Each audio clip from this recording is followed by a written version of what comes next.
These countries comprise almost half of the world's population, hold close to half the world's oil, and want to dethrone the dollar as the world's reserve currency. Known as BRICS, this collection of emerging economies whose name is an acronym for members Brazil, Russia, India, China, and South Africa. For more than a decade, the BRICS group has been comprised of 5 countries dominated by China. Especially since member Russia launched its full-scale invasion of Ukraine, the group has positioned itself as a counterweight to Western democracies that dominate the world economy. Now its membership has doubled, welcoming 5 new members, including oil-rich countries in the Middle East. Meanwhile, Russia has taken over the presidency of the BRICS group, and Moscow may establish a new BRICS secretariat. Now, this according to media reports quoting Iran's Deputy Foreign Minister Mahdi Safari. A Safari based on Moscow's experience in managing international organization, while the Russian President Vladimir Putin in his address on Monday said that BRICS is attracting a growing number of supporters and like-minded countries. He added Moscow will begin working on the modalities of a new category of BRICS partner countries. BRICS alliance नाम तो शायद आपने सुना ही होगा। ये 5 देशों का एक ऐसा संगठन है, एक ऐसा अलायंस है जिसके ऊपर कई लोगों की नजरें थी। अब जनवरी महीने 2024 में ये जो अलायंस 5 देशों का था, ये बढ़कर 10 हो गया। और जब भी कोई नेशंस या कोई जातियां 10 जातियों का मिलकर एक संगठन बनता है, तो मसीहों को उसके ऊपर नजर रखने की जरूरत है, हमें इसके क्लोजली देखने की जरूरत है। और जब ये नंबर जो ब्रिक्स का था वो बढ़कर 5 से 10 हुआ, तो तुरंत हमने इसके बारे में देखना शुरू किया, क्योंकि बाइबल में जो नंबर 10 है इसका जिक्र है और हम मसीहों को इसे पढ़ने की, इसे सीखने की और इसके ऊपर ध्यान रखने की जरूरत है। अब से कई लोगों को शायद नहीं पता होगा कि ब्रिक्स क्या है। वेल, ब्रिक्स एक 5 देशों का अलायंस था, यानी संगठन था। ये 5 देश कौन कौन से थे? बी मतलब ब्राजील, आर मतलब रशिया, आई मतलब इंडिया, सी मतलब चाइना, एस मतलब साउथ अफ्रीका। तो ये जो 5 देश थे ये मिलकर एक हुए थे और इन्होंने एक ऐसा अलायंस, एक संगठन बनाया था जिनका मेनली मकसद था कि जो हमारे डिपेंडेंस है वेस्टर्न देशों के ऊपर, ऑस्ट्रेलिया के ऊपर या यूरोपियन देशों के ऊपर, हमें इससे पीछा छुड़ाना है और अपना एक पावरफुल नेशन बनाना है, एक अपना हम क्या है कि करेंसी बनानी है जहां पर हमें डॉलर के ऊपर डिपेंड रहना ना पड़े।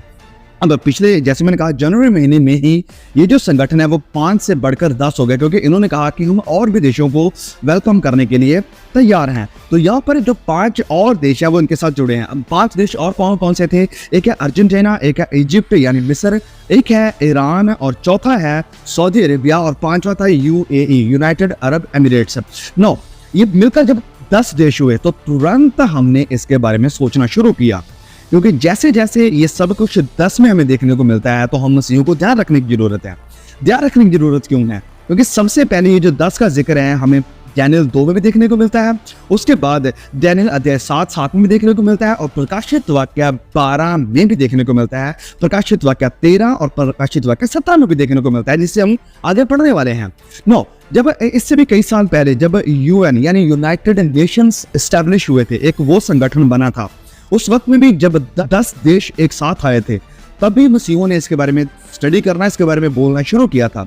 लेकिन आज हम जानते हैं कि इससे UN में यानी यूनाइटेड नेशन में 10 देश नहीं रहे हैं, इसमें अब और कई देश जुड़ चुके हैं।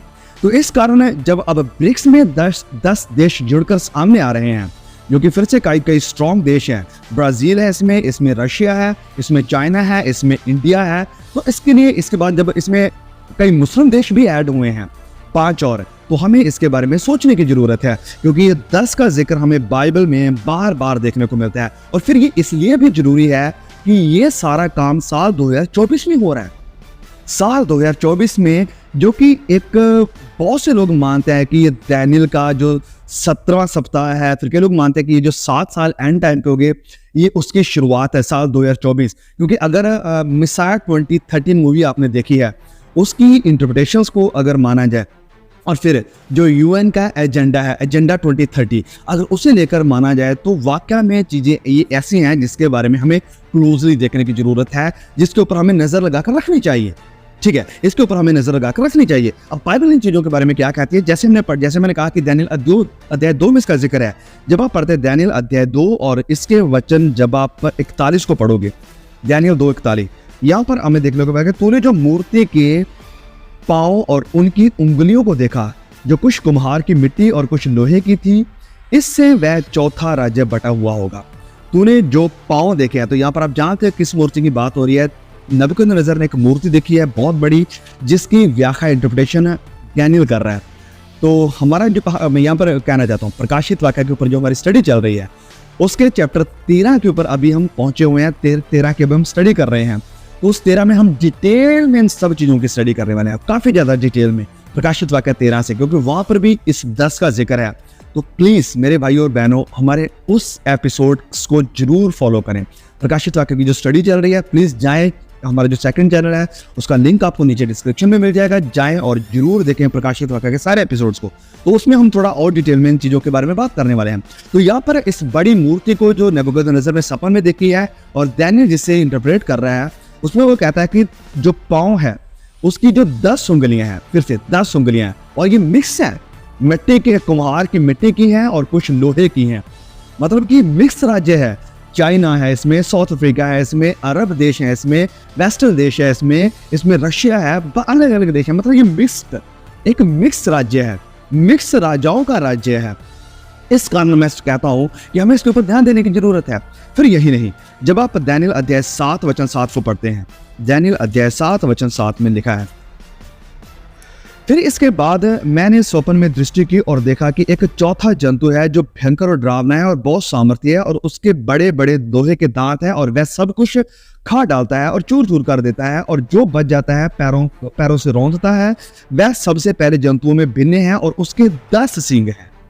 उसके 10 सींग हैं, और 10 सींगों का मतलब मैंने बताया था जब हम प्रकाशित वाक्य 12 की स्टडी कर रहे थे, तो वहां पर भी इसका जिक्र था। उसमें भी मैंने कहा था कि 10 सींगों का मतलब है 10 हुकूमतें, 10 राजा। तो यहाँ पर ये वचन कह रहा है कि उसके 10 सींग हैं, उसके 10 राजाओं के उसके पास ताकत है। ये जो एक वन वर्ल्ड ऑर्डर है, 10 राजाओं के उसके पास ताकत है। तो यहाँ यहीं पर नहीं, प्रकाशित वाक्य 12:3 में आ जाए, प्रकाशित वाक्य में आ जाए, प्रकाशित वाक्य अध्याय 12 और उसके वचन 3 में यूं लिखा है। ओके, वचन 3 में यहाँ पर लिखा है, एक और चिन्ह स्वर्ग में दिखाई दिया, और देखो एक बड़ा लाल अजगर था जिसके 7 सिर और 10 सींग थे, और उसके सरों पर 7 राजमुकुट है। 10 सींग हैं उसके। 10 सींगों का मतलब मैंने कहा वो राजा है, 10 राजा, 10 किंगडम्स। ओके, तो फिर प्रकाशित वाक्य 13:1 में भी सेम वही जिक्र है कि उसके 10 सिंह हैं। डैनियल अध्याय 8:8 में भी सेम जिक्र है कि उसके 10 सिंह हैं। तो इस कारण मैं कहता हूं कि जब 10 देश या 10 देशों के मंत्री, 10 देशों के राजा, बादशाह, प्राइम मिनिस्टर या प्रेसिडेंट या डिक्टेटर जब एक होते हैं, तो हमें उसके ऊपर नजर रखने की जरूरत है, क्योंकि यहाँ से एक यूनाइटेड किंगडम, एक न्यू वर्ल्ड ऑर्डर, एक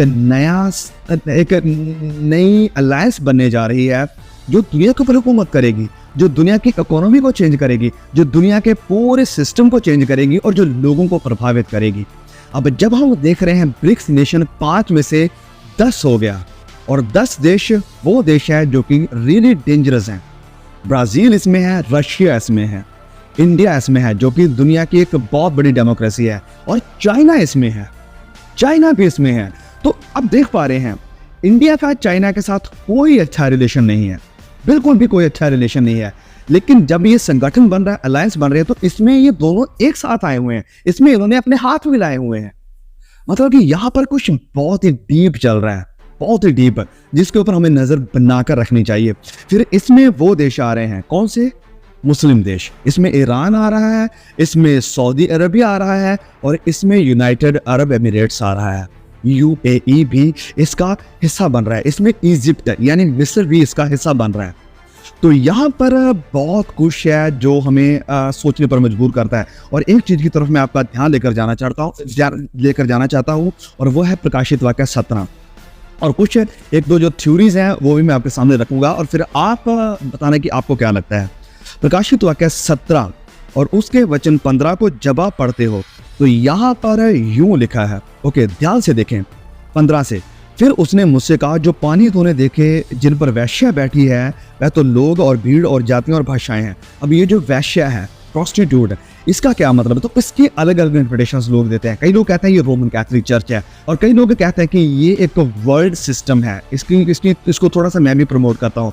फिर वही कुछ क्रिश्चियंस ये भी मानता है कि ये जो बड़ी वेश्या है ये बताती है, बात करती है वेस्टर्न कंट्रीज की, या स्पेसिफिकली ये बात करती है अमेरिका की। ये जो वेश्या है ये अमेरिका है, जो कि दिखा है कि लोगों के ऊपर, जातियों, भाषाओं के ऊपर बैठी हुई है। मतलब कि ये जो अमेरिका है ये वर्ल्ड पावर है, पूरी दुनिया के ऊपर इसका रूल है। डॉलर इसका पूरी दुनिया में चलता है। इसकी जो कंपनीज है पूरी दुनिया के ऊपर हुकूमत कर रही है। जैसे आईफोन, एप्पल जो कंपनी है पूरी दुनिया के ऊपर इसकी हुकूमत है। तो इसकी जो वेबसाइट्स है उसने भी पूरी दुनिया के ऊपर तबाही मचा रखी है। जो पूरा वर्ल्ड सिस्टम है वो कहाँ से इंस्पायर हो रहा है? वो अमेरिका से इंस्पायर हो रहा है। इस कारण कई मसीह लोग इस बात को कहते हैं, मानते हैं कि ये जो वेश्या है ये अमेरिका है। ओके, तो इस बात को ध्यान में रखें। ये इंटरप्रिटेशन है कि जो वेश्या है वो अमेरिका है, जो लोगों, भीड़, जाति और भाषाओं के ऊपर बैठी हुई है, मतलब रूल कर रही है, वर्ल्ड पावर है वो। आगे लिखा वचन 16 में, जो 10 सींग तूने देखे। फिर ये 10 सींग, ये 10 राजा, अब ये ब्रिक्स के राजा होंगे या कोई और होंगे वो तो आने वाला समय बताएगा। तो अब सोच कर चले, देख कर चले कि ये जो अभी ब्रिक्स का नया संगठन बना है 10 देशों का, इसे सोचकर चलना। अब लिखा है ये जो 10 सिंह है वह उस पशु से और वैश्या से बैर रखेंगे। इस वैश्या से, वैश्या कौन? जैसे मैंने कहा अमेरिका। तो ये जो अलायंस बना है ब्रिक्स का, इनका मेन टारगेट मैंने कहा क्या था? अमेरिका की जो सुपर पावर है, अमेरिका के ऊपर जो इनकी डिपेंडेंस है उसे खत्म करना, अमेरिका का जो डॉलर है उसे गिराना। इनका मेन मकसद यही है। तो ये वचन कह रहा है कि ये जो 10 सिंह हैं ये वैश्या के साथ बैर रखेंगे। वैश्या यानी अमेरिका के साथ बैर रखेंगे। आगे लिखा है और उसे लाचार और नंगी कर देंगे। उसे लाचार कर देंगे मतलब उसे पूरी तरह से कमजोर कर देंगे, उसे खत्म कर देंगे। नंगी कर देंगे मतलब कि उसे कंगाल कर देंगे, उसे गिरा देंगे वो, ये 10 देश। और उसका मांस खा जाएंगे और उसे आग में जला देंगे।